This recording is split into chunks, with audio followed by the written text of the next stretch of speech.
Halo Teens and Youth GKGS, apa kabarnya? Loso sangat senang sekali hari ini boleh bertemu dengan teman-teman semuanya. Hari ini kita akan kembali beribadah, mari kita siapkan hati, kita mau memuji, memuliakan nama Tuhan. Dan kita mau mendengarkan firman Tuhan hari ini. Untuk itu Loso akan mengajak kita semua untuk berdoa terlebih dahulu. Bapa dalam surga, kami sekali lagi, kami sungguh bersyukur kalau kami diberikan kesempatan untuk kami boleh beribadah kembali. Biarlah Tuhan Kau berkati persekutuan remaja pemuda hari ini. Biarlah semuanya boleh berjalan dengan baik dan kami rindu Tuhan. Setiap kebenaran firman Tuhan yang disampaikan itu boleh sungguh-sungguh kami lakukan dalam kehidupan kami. Terima kasih ya Bapa, dalam nama Tuhan Yesus kami sudah mengucap syukur. Amin. Shalom teman-teman. Sungguh bersyukur kita pada hari ini dapat berkumpul kembali, kita dapat beribadah bersama-sama lagi. Teman-teman, kita patut mengucap syukur ketika Allah yang dengan kasih setianya terus menyertai kita sepanjang 1 minggu kemarin. Nah, karena kasih setia Tuhan, aku mau mengajak kita bersama-sama mengatakan, seindah siang disinari terang. Seindah siang disinari terang, cara Tuhan mengasihimu. Seindah petang dengan angin sejuk, cara Tuhan mengasihiku. Tuhanku lembut, Tuhanku lembut dan penyayang, dan aku mengasihi Dia. Kasih-Nya besar, agung dan mulia, cara Tuhan mengasihiku. Sedalamnya laut, sedalamnya laut, seluas angkasa, cara Tuhan mengasihiku. Seharum kembang, seharum kembang yang tetap semerbak, cara Tuhan mengasihiku. Damai-Nya tetap bersertaku, damai-Nya tetap besertaku, dan segala pengharapanku. Hidupku tentram, ku nikmati penuh, cara Tuhan mengasihiku. Kita mau mengatakan kembali teman-teman bahwa Tuhan menyertai kita, seindah siang disinari terang. Seindah siang disinari terang, cara Tuhan mengasihiku. Seindah petang dengan angin sejuk, seindah petang dengan angin sejuk, cara Tuhan mengasihiku. Tuhanku lembut dan penyayang, Tuhanku lembut dan penyayang, dan aku mengasihi Dia. Kasih-Nya besar, agung dan mulia, cara Tuhan mengasihiku.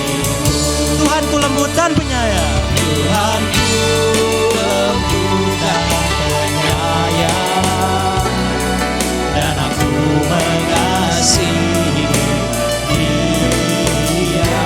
Kasih-Nya besar, agung dan mulia, cara Tuhan mengasihiku. Cara Tuhan mengasihiku, cara Tuhan mengasihiku, cara Tuhan mengasihiku.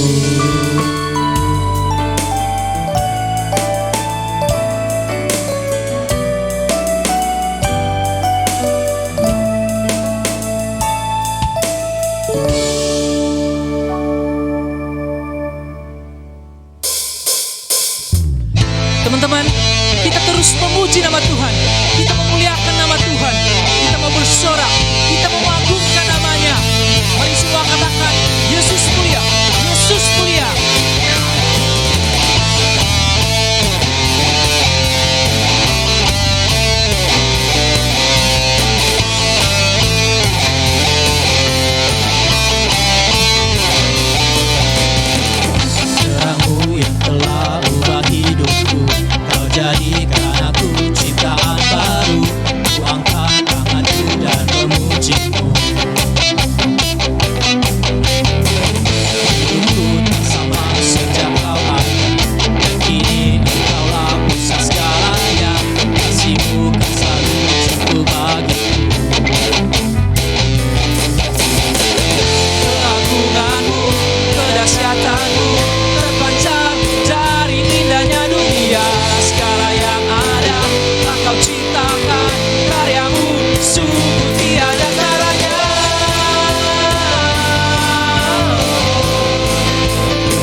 pengorbanan Allah, kita menjadi satu ciptaan yang baru. Kita menjadi anak Allah, sehingga teman-teman begitu mudah kita dapat datang kepada Allah, ke hadapannya, berserah dan bersandar pada Allah. Teman-teman, aku mengundang kita semua untuk kita bisa datang ke hadapan Allah dan kita bersandar pada Dia. Aku mengajak kita semua mengatakan, ku milikmu.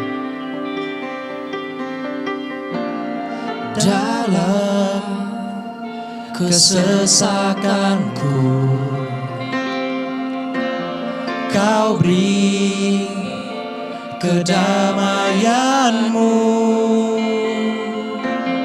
Dalam keraguan ku temukan wajahmu.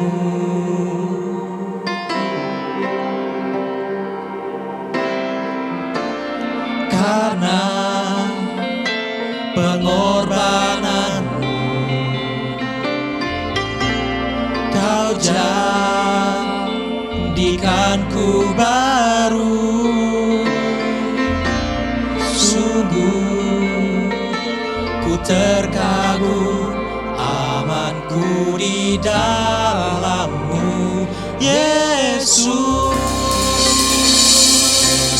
Kau membuatku sesuai rencana-Mu. Kau memegang setiap musim hidupku. Ku serahkan semua kekhawatiranku. Ku milik-Mu.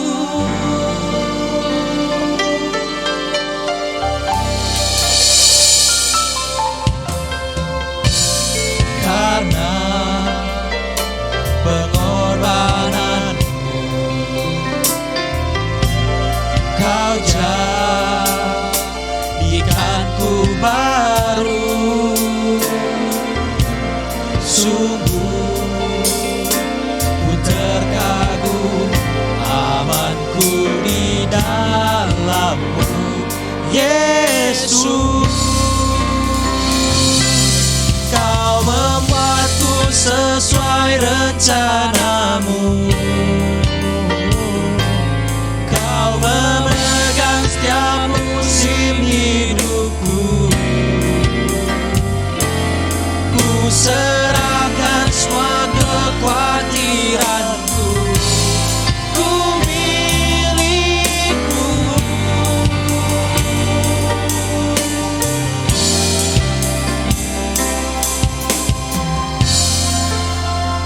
Ya, teman-teman, aku mau mengajak kita semua masuk ke dalam pokok doa. Yang pertama, aku mengajak kita berdoa untuk wilayah NTT yang terkena banjir bandang. Berdoa agar setiap korban yang hilang bisa ditemukan. Kita juga mau berdoa untuk saudara kita di Malang yang terkena gempa. Kiranya Allah boleh berbelas kasihan. Dan kiranya juga Injil boleh kembali menjangkau orang-orang di sana. Ya Allah, sungguh kami mohon ya Allah, berdoa untuk teman-teman kami Tuhan di NTT dan di Malang. Tuhan, kiranya Tuhan boleh berbelas kasihan kepada mereka Tuhan. Tuhan boleh kirimkan orang-orang, Tuhan boleh kirimkan wakil-wakil-Mu ya Allah. Menjadi perwakilan-Mu Tuhan, memberikan tangan-Mu untuk mereka. Yang kiranya Tuhan, melalui Tuhan orang-orang yang Kau kirimkan Tuhan, Tuhan boleh beracara Tuhan di wilayah tersebut. Kira-kira mereka boleh merasakan kasih-Mu Tuhan melalui orang-orang yang Kau kirimkan ya Allah. Tuhan, berdoa Tuhan, kiranya Injil boleh diterima Tuhan. Injil boleh diberitakan Tuhan di setiap mereka, di tengah-tengah mereka ya Allah. Kiranya pemerintah juga Tuhan memudahkan untuk mereka. Mereka boleh diberikan hikmat Tuhan dalam membantu teman-teman kita. Kiranya teman-teman kita boleh tertolong di sana. teman-teman, kita juga mau berdoa untuk GKI Gading Serpong khususnya untuk pemilihan majelis yang sudah terlaksana dengan baik. Kita mau berdoa untuk majelis yang terpilih kiranya dapat melayani sesuai dengan kehendak Tuhan. Mari kita berdoa bersama. Tuhan, kami juga mau berdoa untuk gereja GKI Gading Serpong ya Tuhan, yang kemarin udah terlaksana pemilihan majelis dengan baik ya Tuhan. Kami mau berdoa untuk majelis yang sudah terpilih ya Tuhan. Kiranya Engkau memberkati mereka ya Tuhan, supaya mereka dapat melayani-Mu di gereja ini dengan baik dan menjadi berkat di gereja ini ya Tuhan. Berkati juga pelayanan mereka supaya pelayanan mereka sesuai dengan kehendak Tuhan ya Tuhan. Ini doa kami berdoa, amin.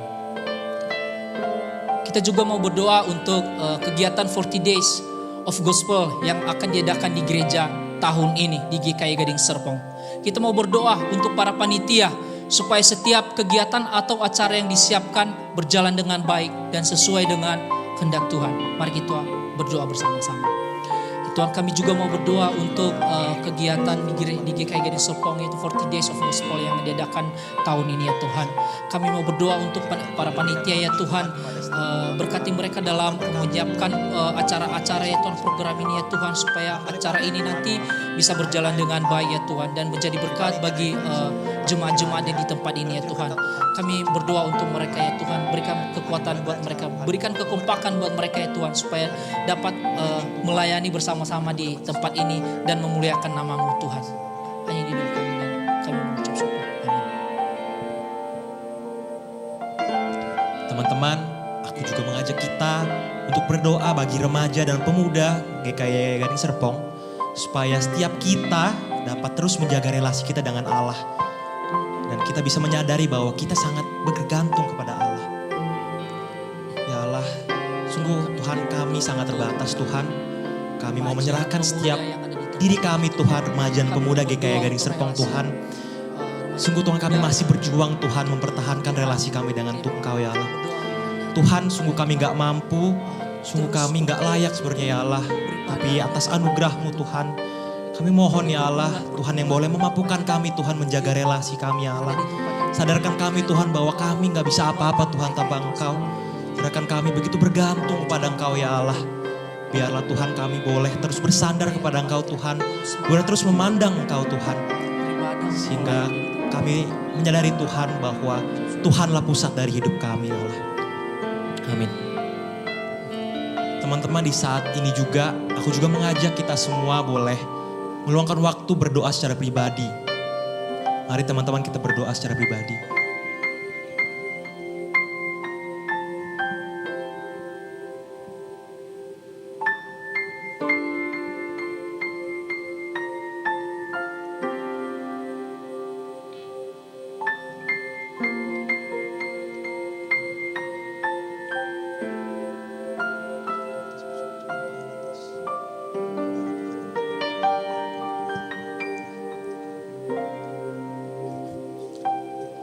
Kau membuatku sesuai rencana-Mu.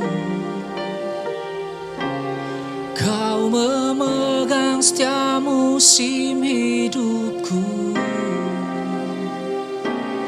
Ku serahkan semua kekhawatiranku. Ku milik-Mu. Teman-teman, kita mau naikkan ref ini sekali lagi.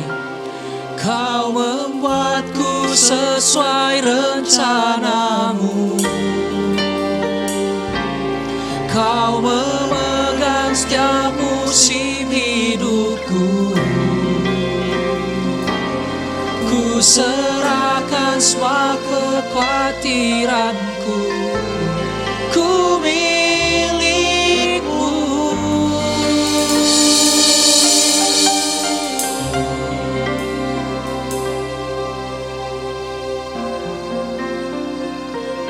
Teman-teman, mari saat ini kita siapkan hati kita untuk mendengarkan firman Tuhan. Biarlah sungguh firman Tuhan tidak berlalu dengan sia-sia, tapi biarlah kuasa Roh Kudus memampukan kita untuk mengerti dan melakukannya dalam kehidupan kita. Kita tundukkan kepala bersama-sama, kita berdoa. Terima kasih ya Tuhan, Engkau Allah yang sangat baik dalam kehidupan kami. Apabila saat ini kami dapat beribadah, walaupun secara online ya Tuhan, itu bukti pemeliharaan Tuhan, bukti kasih Tuhan atas setiap kami. Saat ini ya Tuhan, kami bersama-sama akan mendengarkan firman Tuhan. Tuhan berbicaralah dalam hati setiap masing-masing kami. Biarlah sungguh firman Tuhan yang kami dengarkan tidak berlalu dengan sia-sia, tapi dapat bertumbuh dalam kehidupan kami setiap hari, membentuk kami menjadi semakin serupa Tuhan, dan hidup kami mempermuliakan nama Tuhan. Tolong hamba-Mu yang lemah dan terbatas ini, pakai dia menjadi alat tangan Tuhan. Hanya di dalam nama Tuhan kami Yesus Kristus kami berdoa dan mengucap syukur. Amin. Baik teman-teman sekalian, saat ini kita membuka Alkitab kita dalam Matius pasal yang ke-28, ayat yang ke-16 sampai ayat yang ke-20. Matius pasal yang ke-28, ayat 16 sampai ayat yang ke-20. Jikalau teman-teman sudah mendapatkannya, saya akan membacakannya bagi teman-teman sekalian. Demikian firman Tuhan. Perintah untuk memberitakan Injil. Dan ke-11 murid itu berangkat ke Galilea, ke bukit yang telah ditunjukkan Yesus kepada mereka. Ketika melihat dia, mereka menyembahnya, tetapi beberapa orang ragu-ragu. Yesus mendekati mereka dan berkata, "Kepadaku telah diberikan segala kuasa di sorga dan di bumi.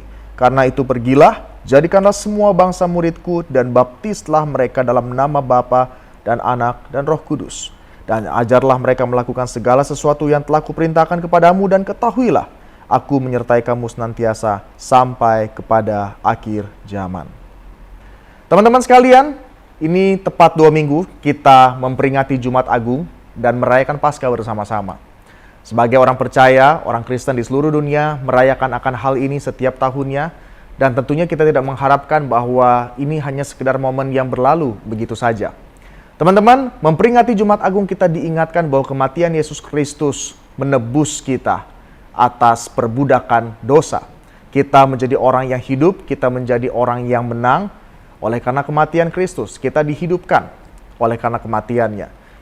Dan pada hari ketiga, Tuhan Yesus bangkit, dia mengalahkan maut, dan kita ada pengharapan.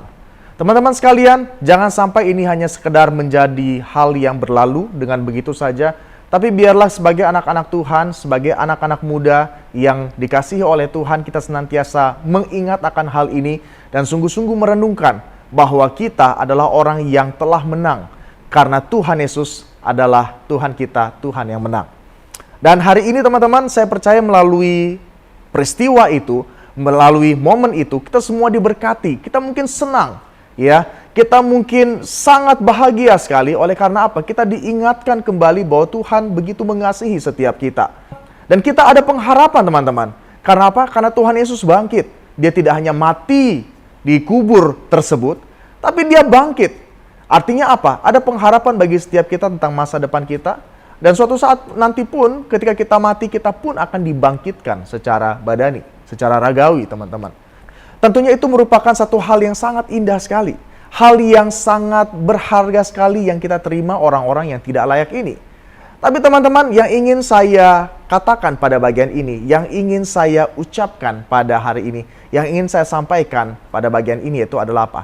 Apabila minggu lalu, ketika Koangki Hitro mengatakan bahwa kita memiliki hidup oleh karena kematian Kristus, alive. Saya percaya kita tidak hanya ingin menyimpannya dalam kehidupan kita setiap hari. Atau jangan sampai itu hanya kita simpan untuk diri kita sendiri.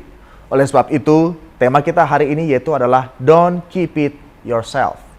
Jangan simpan sendiri, ya. Jangan hanya disimpan sendiri. Karena apa? Berita ini merupakan berita yang amat luar biasa, mengubahkan dan memberikan pengharapan. Kenapa saya katakan akan hal ini? Teman-teman, saat ini kita berada di masa-masa pandemi. Masa-masa pandemi di mana kita struggling sekali, karena kita ada di rumah, kita belajar di rumah, kita bekerja di rumah, segala sesuatu kita lakukan di rumah, kita meminimalisir segala sesuatu aktivitas yang ada di luar. Setelah bekerja mungkin yang sudah onsite, kita cepat-cepat pulang. Kita yang mungkin ada keperluan, tidak mungkin lagi bisa berlama-lama lagi di luar, tapi setelah membeli sesuatu atau menyelesaikan apa yang harus kita lakukan di luar, kita harus segera pulang. Oleh karena apa? Karena ini adalah masa-masa pandemi teman-teman semua. Dan kemudian apa yang menjadi berita baik dari pandemi ini yang selalu kita tunggu? Berita baiknya itu adalah kita senantiasa menunggu apa? Vaksin. Benar nggak teman-teman? Kita menunggu vaksin. Kita ingin juga menerima vaksin itu, tentu saja. Karena ketika kita menerima vaksin tersebut, kita dapat lebih bebas lagi beraktivitas. Kita lebih merdeka. Kita tidak hanya sekedar bisa berada di rumah, tapi mungkin dalam waktu yang agak sedikit lama kita berada di luar. Kita merdeka teman-teman. Oleh karena apa? Oleh karena vaksin tersebut. Saya sebagai hamba Tuhan sudah menerima vaksin. Dan tentunya ini menjadi hal yang sangat membahagiakan sekali bagi saya. Saya agak sedikit terlepas dari ketakutan, keraguan ketika berada di luar. Tapi bukan artinya kita tidak menjaga protokol kesehatan. Kita tetap harus menjaga protokol kesehatan. Karena apa? Karena di luar sana masih banyak orang yang belum divaksin, teman-teman semua. Dan angka positif juga masih tinggi. Oleh sebab itu, sekalipun divaksin, kita tetap juga harus menjaga protokol kesehatan. Intinya yang saya ingin katakan ini begini, teman-teman. Ketika kita mendapatkan berita bahwa kita harus divaksin, ya kita akan divaksin. Tentunya kita tidak akan menyimpan untuk diri kita sendiri. Beberapa waktu yang lalu teman saya juga pernah mengatakan begini, saya kesal sekali sama teman saya. Ya, dia pergi vaksin dengan diam-diam. Saya juga butuh divaksin, tapi dia tidak memberitahukan bahwa vaksin itu sudah tersedia bagi kami. Oleh sebab itu dia pergi sendiri, nggak mengatakan apa-apa. Kemudian dia pulang dengan mengatakan bahwa saya sudah divaksin. Wah, dia katakan sama saya, waktu itu saya kesal sekali. Karena apa? Karena berita yang baik itu tidak sampai kepada dia. Pada akhirnya apa? Dia mendekam di dalam rumah karena tidak menerima vaksin tersebut. Padahal seharusnya dia bisa divaksin, teman-teman semua. Ini menjadi satu hal contoh. Misalnya, kalau kalian punya teman-teman yang mungkin sepantaran kalian, ya, sepantaran kalian sudah bisa divaksin, dan kalian tahu lokasi tempat vaksinnya. Kemudian kalian pergi sendiri dan melaporkan kepada teman-teman kalian, saya sudah divaksin, hore! Seperti begitu. Apa yang akan menjadi reaksi teman-teman kalian yang juga sudah bisa divaksin, sama seperti kalian? Mereka pasti akan mengatakan hal ini. Ah elah lu, kalau udah bisa divaksin bilang dong. Masa lu simpan sendiri? Masa vaksin ini hanya untuk diri lu sendiri? Kan lu juga tahu kalau gua sama kayak lu udah bisa divaksin. Gua juga pelajar sama kayak lu. Dan kita tinggal di kota yang sama. Artinya bahwa kita bisa divaksin di puskesmas yang sama. Tapi lu gak kasih tahu gua apa-apa, coy. Lu gila, lu jahat banget. Pasti gitu reaksinya. Benar bukan? Kalau kita juga berada di tempat kerja, kita sama-sama di lokasi tempat kerja kita. Mungkin juga satu kantor yang sama. Dan kemudian teman-teman kita ada yang datang dan mengatakan, saya sudah divaksin. Kalian udah divaksin belum? Pasti yang menjadi reaksi kita adalah apa? Gila lu ya, udah vaksin kagak ngajak-ngajak. Kan kita berada di kantor yang sama. Kan kita berada di building yang sama. Nah teman-teman, jangan sampai hal itu juga terjadi ketika kita menerima kabar baik daripada Tuhan. Kita diselamatkan oleh Tuhan, kita mendapatkan pengharapan, dan harusnya itu tidak kita simpan untuk diri kita sendiri. Jangan sampai nanti orang-orang pada akhirnya bertanya, kenapa kamu gak kasih tahu saya waktu saya berada dalam dunia ini? Mungkin kita akan mengatakan, saya kan takut, saya kan ragu, dan segala macamnya. Dan kemudian ada yang menimpali, ya gak apa-apa kalau kamu takut, kalau kamu ragu. Pada akhirnya saya mengalami hal yang seperti ini. Begitu sengsara sekali, oleh karena apa? Saya tidak menerima kabar baik yang daripada kamu. Kamu punya. Teman-teman sekalian, sekali lagi, ini merupakan 2 minggu setelah kita memperingati Jumat Agung dan merayakan Paskah. Inilah kabar baik. Kita yang tidak layak menerima anugerah daripada Tuhan sehingga kita bisa diselamatkan. Kita mendapatkan persekutuan, relasi kita dengan Tuhan didamaikan kembali. Jangan sampai hal ini sampai di kita saja. Kita juga rindu keluarga kita, teman-teman kita yang belum percaya atau siapapun itu yang kita kasihi tidak mendapatkan pesan ini oleh karena keegoisan diri kita. Apa yang saya maksud keegoisan diri kita? Oleh karena kita takut, oleh karena kita gentar, oleh karena kita nggak enakan, kita nggak menyampaikan berita yang baik ini. Teman-teman sekalian, dari firman Tuhan yang tadi kita baca, di sini kita melihat bahwa para murid Tuhan Yesus diajak oleh Tuhan Yesus untuk pergi ke gunung, teman-teman semua. Untuk menyaksikan, untuk menerima undangan daripada Tuhan Yesus pada bagian ini. Kalau kita melihat di ayat yang ke-16, dikatakan apa? Dan ke-11 murid itu berangkat ke Galilea, ke bukit yang telah ditunjukkan Yesus kepada mereka. Sesungguhnya tidak dikatakan pada bagian ini secara spesifik bukit yang mana, ya, atau gunung yang mana.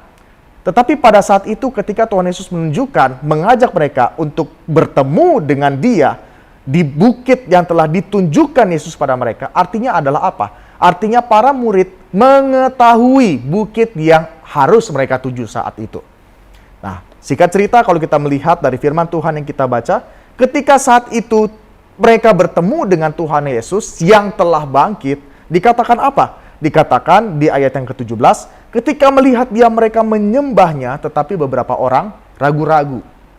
Teman-teman sekalian, ini para murid. Mereka telah menyaksikan kebangkitan Tuhan Yesus. Mereka menyaksikan Tuhan Yesus mati, tetapi mereka juga menyaksikan kebangkitan Tuhan Yesus. Dan kalau kita melihat pada bagian ini, di dalam puncak narasi kebangkitan Tuhan Yesus, puncaknya yaitu adalah ketika Tuhan Yesus hendak naik ke sorga, Tuhan Yesus mengajak mereka untuk pergi ke bukit. Waktu pergi ke bukit itu, di sini kita lihat bahwa mereka langsung menyembah dia, tetapi beberapa orang ragu-ragu. Beberapa orang di sini siapa teman-teman sekalian? Kalau kita merujuk kepada ayat yang ke-16, tentunya orang yang ragu-ragu tersebut yaitu adalah sebagian daripada para murid. Di sini mereka ada yang langsung menyembah dia, tetapi beberapa orang ragu-ragu. Ini yang perlu menjadi sorotan setiap kita. Ketika mereka melihat dengan mata kepala mereka sendiri bahwa Tuhan Yesus bangkit, tidak langsung serta-merta memberikan mereka keyakinan bahwa Tuhan Yesus benar-benar bangkit. Atau benar-benar Tuhan. Atau mungkin itu benar-benar Yesus yang mereka saksikan. Karena dikatakan apa? Sebagian mereka ragu-ragu.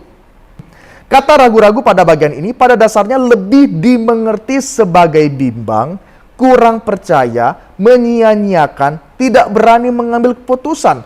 Mereka merasakan ketidakpastian. Atau dalam bahasa Inggrisnya yaitu adalah be of two minds about something. Ya, artinya seperti ini teman-teman. Mereka mungkin tahu, mereka mungkin yakin yang mereka saksikan di situ adalah Tuhan Yesus. Tetapi ketika mereka hendak mau menyembah dia, ada sedikit keraguan-raguan. Apakah benar yang saya lakukan ini adalah satu hal yang benar? Menyembah orang yang telah mati namun sudah bangkit. Ada keraguan-raguan di sana. Teman-teman sekalian, tapi kalau kita melihat pada bagian ini, disinilah Tuhan Yesus justru mendekati mereka dan berkata, dikatakan apa? Kepadaku telah diberikan segala kuasa di sorga dan di bumi. Tuhan Yesus mengatakan kepada mereka, baik kepada mereka yang menyembah dia dan kepada mereka yang ragu-ragu, dikatakan apa? Kepadaku telah diberikan segala kuasa di sorga dan di bumi. Dengan maksud supaya mereka melihat dan mendengar Yesus yang mereka temui secara dekat dan jelas. Dan pada bagian ini Tuhan Yesus justru memberikan jaminan kepada para muridnya untuk menyatakan bahwa dia sendirilah adalah anak Allah yang sama yang mereka sembah saat peristiwa Tuhan Yesus berjalan di atas air. Demikianlah mungkin keraguan yang dirasakan oleh para murid saat itu. Kalian tahu peristiwa waktu Tuhan Yesus menampakkan diri kepada para murid ketika mereka diombang-ambingkan di sebuah danau gitu. Apa yang disaksikan oleh para murid saat itu? Mereka mengatakan Tuhan Yesus sebagai apa, teman-teman? Hantu, ya nggak? Mereka menyaksikan Tuhan Yesus itu sebagai hantu, agak ragu, agak cemas. Apakah benar yang mereka lihat itu adalah Tuhan Yesus? Tetapi melalui momen itu, setidaknya mereka kembali diingatkan ketika Tuhan Yesus mengatakan apa? Kepadaku telah diberikan segala kuasa di sorga dan di bumi. Ketika Tuhan Yesus mengatakan hal itu, ada satu keberanian, ada satu keyakinan kembali bahwa apa? Bahwa yang mereka saksikan saat itu yang mengundang mereka untuk pergi ke bukit benar-benar adalah Tuhan Yesus yang bangkit dan telah mengalahkan maut. Otoritas ada di dalam tangannya. Otoritas yang ada di sorga, otoritas yang ada di bumi, ada dalam tangan Tuhan Yesus. Atas dasar otoritas inilah, maka Yesus memerintahkan mereka untuk memuridkan bangsa-bangsa. Otoritas ini merupakan jaminan kekal bagi setiap muridnya untuk maju berjuang melaksanakan amanat agung. Ya, kalau kita melihat dalam Matius 28 ayat 19-20, tentu kita langsung memikirkan bahwa ini adalah amanat agung yang Tuhan Yesus sampaikan kepada para muridnya. Dikatakan apa? Kepadaku telah diberikan segala kuasa di sorga dan di bumi. Karena itu pergilah, jadikanlah semua bangsa muridku, dan baptislah mereka dalam nama Bapa dan Anak dan Roh Kudus. Teman-teman, ketika para murid mendengarkan akan hal ini, tentunya ini bukan merupakan hal yang mudah, benar bukan? Kita saja yang sudah tahu bahwa Tuhan Yesus mati dan bangkit, ketika kita diminta untuk menyampaikan akan berita akan hal ini, kita tentu ada keraguan, ketakutan. Benar nggak? Ya, kita takut ditolak, kita takut dikucilkan, kita takut dibilang sok suci, kita takut dibilang religion freak seperti begitu. Tetapi di sini kita melihat bahwa kepada orang-orang yang gentar itulah Tuhan Yesus memberikan amanat ini. Dia katakan apa? Karena itu, pergilah, jadikanlah semua bangsa muridku dan baptislah mereka dalam nama Bapa dan Anak dan Roh Kudus, dan ajarlah mereka melakukan segala sesuatu yang telah kuperintahkan kepadamu. Teman-teman sekalian, jangan simpan untuk diri kalian sendiri. Jangan hanya dinikmati sendiri. Tetapi teman-teman, berkat luar biasa yang kita telah terima melalui karya Tuhan Yesus Kristus, yaitu adalah Injil.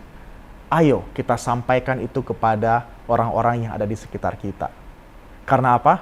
Karena ketika Tuhan Yesus memerintahkan akan hal ini, kita tahu jelas siapa yang berotoritas memerintahkan akan hal ini. Teman-teman, kalau kita melihat berbicara mengenai hal ini, tentunya kita mengingat akan Abraham, teman-teman sekalian. Ya kan? Abraham waktu itu ketika Tuhan perintahkan dia untuk keluar dari Ur Kasdim, pergi kemana teman-teman? Pergi ke tempat di mana dia nggak tahu kemana harus akan pergi. Benar kan? Tapi kenapa Abraham mau taat pada bagian itu? Karena dia tahu siapa yang memanggil dan memerintahkannya untuk pergi. Dia tahu. Dia kenal otoritasnya. Dan demikian pula ketika para murid diperintahkan oleh Tuhan Yesus untuk memberitakan kabar baik dan memuridkan bangsa-bangsa. Mereka tahu dengan jelas siapa yang memerintah mereka saat itu. Yaitu adalah Tuhan Yesus sendiri. Dan saat ini kita pun adalah para murid-murid Tuhan Yesus. Kita adalah anak-anaknya Tuhan Yesus. Ketika Tuhan beritakan apa? Beritakanlah kabar baik, muridkanlah bangsa-bangsa. Apakah kita gentar? Pasti kita gentar. Tapi asal memang kita tahu siapa yang memanggil kita, maka kita nggak akan gentar untuk melaksanakan hal itu. Teman-teman sekalian, ketika kita mengatakan memberitakan Injil, setidaknya ada dua hal yang bisa kita lakukan sebagai anak-anak Tuhan. Yang pertama yaitu adalah dengan bagaimana kita dapat menjadi garam dan terang di tengah-tengah orang-orang yang Tuhan tempatkan di sisi kita. Di keluarga kita mungkin, kita dapat menjadi garam dan terang. Melalui sikap dan perilaku kita dapat memberitakan Injil. Firman Tuhan mengatakan bahwa kamu adalah surat Kristus yang terbuka. Yang artinya setiap saat ready dibaca oleh semua orang. Kamu adalah garam dan terang. Kamu adalah bintang yang bercahaya di tengah-tengah langit yang gelap. Itulah yang Alkitab katakan. Artinya apa? Perilaku kita pun dapat membawa orang-orang untuk percaya kepada Tuhan. Teman-teman sekalian, memberitakan Injil itu tidak hanya melalui verbal, mulut kita, tapi juga melalui sikap kita. Kita dapat menjadi saksi-saksi Tuhan yang efektif. Dan yang kedua yaitu adalah apa? Ketika kita memang memiliki kesempatan untuk mengatakan hal itu, katakanlah dengan sungguh-sungguh bahwa apa? Kristus adalah satu-satunya juru selamat dalam dunia ini dan dia adalah Tuhan. Firman Tuhan mengatakan apa? Kalau kamu malu mengakui bahwa Yesus adalah Tuhan, Tuhan pun malu mengakui setiap kita. Artinya apa? Ketika kita memberitakan Injil, ini merupakan juga satu hal yang penting dan urgent. Karena itulah bentuk pengakuan kita dan menyaksikan dengan diri kita sendiri bahwa Yesus adalah juru selamat dan Tuhan. Dan kepada orang-orang yang tidak percaya itulah kita mengatakan akan hal ini. Bahwa Yesus adalah satu-satunya jalan keselamatan dan hidup. Tidak ada seorang pun yang datang kepada Bapa kalau tidak melalui Dia. Teman-teman sekalian, kita dapat memberitakan Injil melalui kesaksian hidup kita. Dan kita juga memiliki kesempatan untuk memberitakan Injil itu melalui mulut kita. Mengakui bahwa Yesus Kristus adalah satu-satunya juru selamat dan Tuhan. Teman-teman sekalian, tentunya ini bukanlah hal yang mudah. Tetapi harusnya kita melihat, memberitakan Injil, memberitakan kabar baik kepada orang-orang yang ada di sekitar kita merupakan sebuah privilege, sebuah hak istimewa. Kepada siapa? kepada setiap kita orang-orang yang tidak layak itu. Dan melalui diri kita, Tuhan boleh memakai kita untuk menyatakan dirinya kepada orang-orang yang belum percaya. Pertanyaannya yaitu adalah, apakah reaksimu ketika engkau melihat bahwa engkau mendapatkan privilege itu? Apakah menjadi reaksimu, teman-teman? Teman-teman, kalau kita berbicara mengenai hak istimewa, tentunya hak istimewa tidak diterima oleh semua orang. Benar bukan? Namanya hak istimewa, ya. Seperti contohnya misalnya, kita pergi ke sebuah restoran, kita bukan siapa-siapa misalnya. Namun ketika kita datang ke restoran itu, tiba-tiba kita langsung dipanggil oleh manajer restoran. Saya melihat kamu di TikTok, saya melihat kamu di Instagram, saya melihat kamu di YouTube. Ayo sini, saya punya tempat khusus spesial buat kamu. Apa yang menjadi reaksi kita? Tentunya kita akan merasa bangga dan berharga, benar bukan? Dan mengambil kesempatan itu untuk apa? Untuk duduk di tempat VIP tersebut. Sama halnya ketika kita diberikan privilege untuk memberitakan kabar baik, untuk memberitakan Injil. Harusnya kita juga merespon dengan hal yang sama. Bahwa tidak semua orang dipercayakan untuk mengabarkan kabar baik itu, karena tidak semua orang diselamatkan, kita yang diselamatkan. Dan harusnya privilege itu kita pegang dengan baik-baik dan berani kita lakukan. Tentunya ada satu hal lagi yang memberikan kita kekuatan untuk melaksanakan hal ini. Teman-teman, kalau kita melihat di ayat yang ke-29, yang B, Tuhan Yesus katakan apa? Dan ketahuilah, aku menyertai kamu senantiasa sampai kepada akhir zaman. Ketika Tuhan Yesus mengatakan apa? Kepadaku telah diberikan segala kuasa di sorga dan di bumi. Ini merupakan satu jaminan bahwa apa? Ketika kamu melaksanakan hal ini, kamu pergi dengan sebuah otoritas yang terpercaya, yaitu adalah Tuhan Yesus. Bukan satu hal yang mudah. Dan ketika dia memerintahkan hal ini kepada setiap kita, dia tidak hanya sekedar pergi memberitakan kita. Dia tidak sama seperti jenderal angkatan darat mungkin, angkatan perang, yang mengatakan apa? Kamu pergi berperang, dan kemudian dia duduk memikirkan banyak hal, strategi dan lain sebagainya.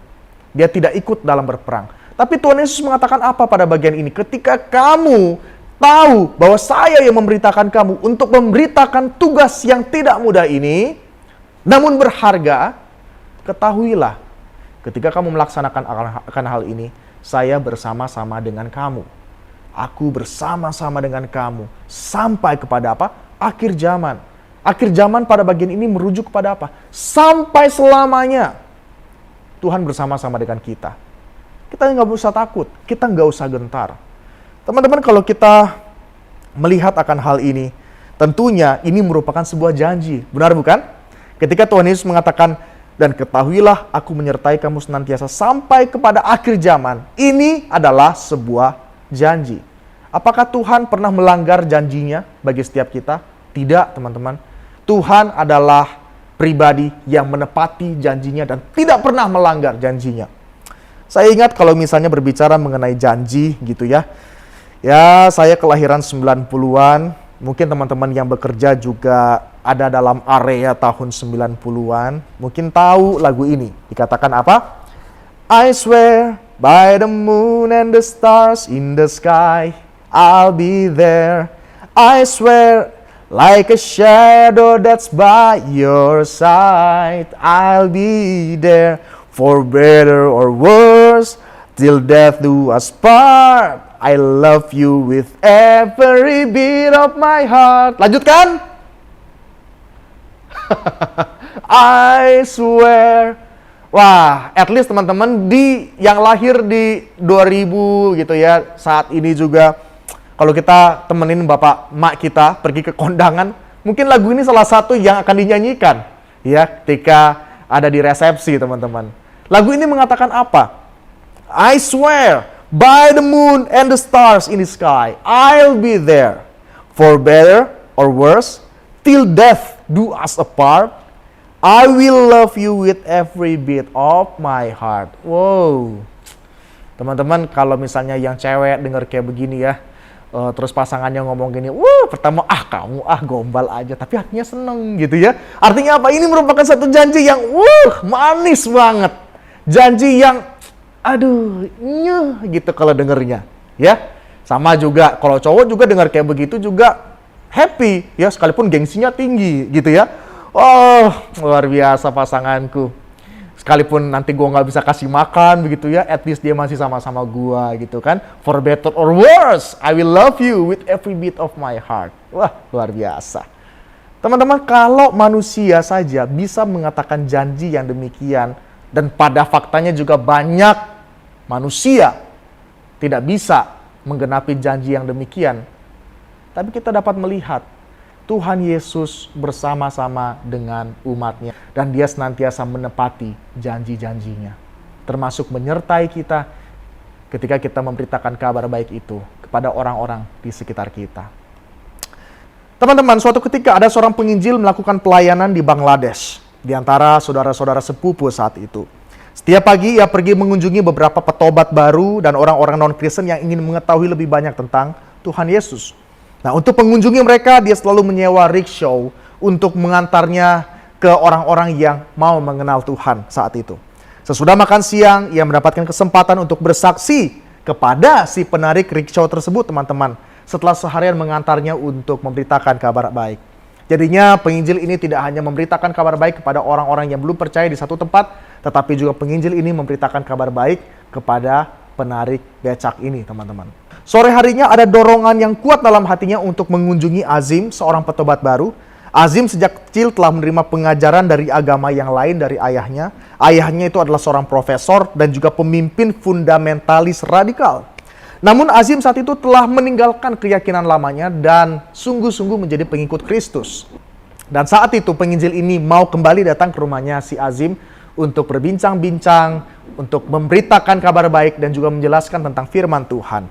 Seperti biasanya penginjil ini pergi ketika menginjili dan juga memberitakan kabar baik atau menjelaskan firman Tuhan itu tidak sendirian. Tapi kebetulan saat itu dia mau pergi sendirian ke rumahnya Azim untuk menjaga keamanan dari si Azim. Nah, kemudian dia kontak lagi si tukang becak yang biasanya dia pakai untuk memberitakan Injil untuk pergi ke rumahnya Azim. Setelah 1 jam di sana berbicara banyak hal dengan si Azim, kemudian penginjil ini pulanglah. Setelah dia pulang dari rumahnya Azim, dia tidak pernah melewati jalur yang sama. Dia selalu pergi ke jalur yang berbeda untuk menjaga keamanan dirinya juga bersama dengan si tukang becak tersebut. Dan saat itu kebetulan dia pergi pulang melewati pertanian yang tidak ada rumah satupun. Tiba-tiba saat itu 12 orang laki-laki keluar dari semak-semak dan menghabisi si penginjil ini. Tukang becak ini hanya bisa lari terbirit-birit meninggalkan penginjil tersebut. Dia begitu ketakutan sekali. Tapi pada keesokan harinya, tukang becak ini penasaran dengan apa yang terjadi dengan si penginjil ini. Dia datang ke tempat yang sama, kemudian dia mencari di mana si penginjil ini. Andai pun dia mati, dia harus ketemu di mana jasadnya. Dia mencari di sekitar dan dia menemukan ternyata penginjil ini sudah terbaring, terbenam dalam lumpur dalam sebuah selokan, teman-teman sekalian. Dia kemudian cepat-cepat mengangkat penginjil ini dan cepat-cepat membawanya ke dokter, ke rumah sakit terdekat saat itu. Karena dia mengasihi si penginjil ini. Oleh karena penginjil inilah, pada akhirnya dia juga menerima Tuhan. Kabar dari penginjil ini berada dalam rumah sakit sampai kepada Azim saat itu. Azim begitu sedih dan kemudian dia segera pergi ke rumah sakit mengunjungi si penginjil ini. Namun, berita yang ia dapatkan saat itu, ternyata 12 orang itu adalah orang suruhan dari ayahnya. Karena ayahnya telah mengetahui bahwa Azim telah diinjili oleh penginjil ini. Dia begitu sedih, dia begitu marah, tetapi dia ingat akan apa yang diajarkan oleh penginjil ini. Bahwa Tuhan Yesus mengajarkan untuk tidak membalas kejahatan dengan kejahatan. Bila engkau ditampar pipi kiri, berilah juga pipi kanan. Kasihilah musuhmu. Itulah yang ia terima daripada penginjil ini. Melalui kejadian itu, sekalipun ada kemarahan, kesedihan dalam hatinya, namun kasih yang ia terima dari sorga sungguh-sungguh hidup dalam diri Azim. Dan pada saat itu, keyakinannya untuk mengikut Tuhan lebih kuat lagi. Apa yang ingin saya sampaikan pada bagian ini, teman-teman sekalian? Seringkali kita melihat bahwa ketika kita memberitakan Injil, seakan-akan kita sendirian. Ya memang kita nggak melihat Tuhan, teman-teman. Tapi percayalah, di saat kita memberitakan kabar baik, ada Tuhan di sana yang menyertai kita. Ada janji penyertaannya yang benar-benar nyata di saat kita memberitakan kabar baik kepada orang-orang di sekitar kita. Teman-teman, ketika kita dipercayakan satu hak istimewa ini untuk memberitakan kabar baik, jangan disia-siakan teman-teman. Ini merupakan satu privilege. Privilege apa teman-teman? Karena kita sudah diselamatkan. Mungkin ada orang yang lebih baik daripada kita, tapi Tuhan memilih kita untuk diselamatkan. Dan melalui kitalah kabar baik yang telah kita terima itu, kita berikan kepada orang lain. Supaya mereka juga menerima Yesus sebagai Tuhan dan Juru Selamat. Teman-teman sekalian, ini merupakan satu hal yang mengingatkan kita. Ketika kita memberitakan Injil, secara tidak langsung kita diingatkan betapa tidak layaknya kita disayang, dikasihi oleh Tuhan dan diselamatkan olehnya. Banyak orang di luar sana yang lebih baik, tetapi kitalah yang diselamatkan oleh Tuhan. Teman-teman sekalian, sekali lagi, jangan simpan sendiri. Apabila kalau kita dengar kata vaksin, kita dapat menerima vaksin, teman-teman kita juga dapat menerima vaksin yang sama, tentunya kita ingin segera memberitakan info ini kepada mereka. Tapi jangan sampai ketika kita menerima kabar baik ini, kita hanya menyimpannya sendiri, menyia-nyiakannya. Teman-teman sekalian, amanat agung adalah satu hal yang amat istimewa. Karena amanat agung ini teman-teman, kita dapat melihat bahwa ketika Tuhan Yesus memerintahkan kita, ini merupakan satu claim, the great claim. Bahwa apa? Kepadanya telah diberikan segala kuasa di sorga dan di bumi. Dan dia juga memberikan kita Great Commission, amanat agung, perintah untuk menjadikan semua bangsa murid Tuhan. Dan ada Great Comfort, bahwa dia apa? Dia berjanji akan menyertai kita senantiasa sampai kepada akhir zaman. Teman-teman, adakah yang terlintas saat ini di kepalamu, teringat kepada mereka yang belum percaya kepada Tuhan? Mungkin itu saudaramu, mungkin itu keluargamu, mungkin itu teman-temanmu. Adakah saat ini yang terlintas di kepalamu untuk kau pergi memberitakan Injil kepada mereka? Jika ada saat ini, bawa mereka dalam doa dan mintalah keberanian daripada Tuhan untuk memberitakan Injil kepada mereka. Teman-teman, waktumu sama waktu mereka sama-sama sementara di dalam dunia ini. Engkau telah menerima jaminan keselamatan. Jangan sampai mereka pada akhirnya berujung binasa karena mereka tidak mendapatkan jaminan keselamatan tersebut. Teman-teman sekalian, pikirkan ini dengan serius. Jikalau kita sungguh-sungguh mengasihi mereka, sudah seharusnya kita memberitakan kabar baik tersebut kepada mereka. Jadilah pribadi yang sungguh-sungguh dapat menjadi saksi dan disaksikan oleh banyak orang. Jadilah pribadi yang sungguh-sungguh di mana orang dapat melihat Kristus yang hidup dalam dirimu. Dan jikalau Tuhan memberikan engkau kesempatan untuk memberitakan kabar baik itu, jangan buang kesempatan tersebut. Beritahukanlah kepada mereka bahwa ada harapan. Karena Yesus Kristus adalah satu-satunya juru selamat dan Tuhan dalam hidup ini. Dalam dunia ini, dalam alam semesta ini, tidak ada yang seperti Dia. Amin. Mari saat ini kita tundukkan kepala kita berdoa. Tuhan Yesus, terima kasih untuk kesempatan di mana kami dapat mendengarkan firman Tuhan. Kami tahu ya Tuhan, ketika kami mendengarkan amanat agung, tentu ini bukanlah satu hal yang mudah untuk kami lakukan. Seringkali kami takut ya Tuhan, seringkali kami gentar, oleh karena takut ditolak, oleh karena kami takut dikucilkan. Kami takut tidak diterima oleh orang lain. Namun ya Tuhan, ketika kami menyadari bahwa ini merupakan satu privilege yang Kau berikan bagi setiap kami, untuk kami lakukan, baiklah kami melihat ini sebagai satu sukacita, karena kami pun rindu orang-orang yang kami kasihi juga dapat diselamatkan sama seperti Engkau menyelamatkan setiap kami. Tuhan, tolong setiap kami. Biarlah kami penuh dengan keberanian memberitakan Injil oleh karena Engkau bersama-sama dengan kami. Mampukan setiap kami ya Tuhan, anak-anak muda tempat ini, Hanya Kau Allah yang boleh menolong. Hanya dalam nama Tuhan kami Yesus Kristus kami berdoa mengucap syukur. Amin. Teman-teman yang dikasihi dalam Tuhan, saya percaya kita semua sudah diberkati oleh kebenaran firman Tuhan. Bagi setiap kita, orang-orang yang percaya yang sudah ditebus oleh Tuhan, merasakan anugerah Tuhan yang luar biasa dalam kehidupan kita. Tidak akan pernah mungkin kita bisa berdiam diri untuk tidak mengabarkan kebenaran firman Tuhan, tidak mengabarkan Injil yang telah menyelamatkan kita. Untuk itu marilah kita terus-menerus, kita dengan semangat memberitakan Injil kemanapun berada. Dan tentunya hidup kita menjadi kesaksian bagi setiap orang yang kita kenal, bagi setiap orang yang kita temui hari ini. Mari kita sama-sama, kita mau menutup ibadah kita pada hari ini juga. Kita berdoa terlebih dahulu. Bapa dalam surga, kami sekali lagi bersyukur kalau kami boleh diingatkan bahwa kami adalah orang-orang yang sudah diselamatkan oleh Tuhan. Untuk itu biarlah kami punya kerinduan Tuhan untuk boleh memberitakan melalui hidup kami. Biarlah kami boleh menjadi saksi-saksi yang sungguh di hadapan Tuhan. Sehingga banyak orang yang boleh percaya kepada Tuhan. Terima kasih Tuhan, berkati seluruh anak-anak remaja dan pemuda-Mu Tuhan. Dalam nama Tuhan Yesus kami sudah berdoa dan mengucap syukur. Amin. Teman-teman diingatkan kembali untuk minggu yang akan datang kita akan berjumpa di dalam persekutuan kelompok kecil. Mari kita bergabung bersama-sama, bertumbuh bersama, saling sharing satu dengan yang lainnya.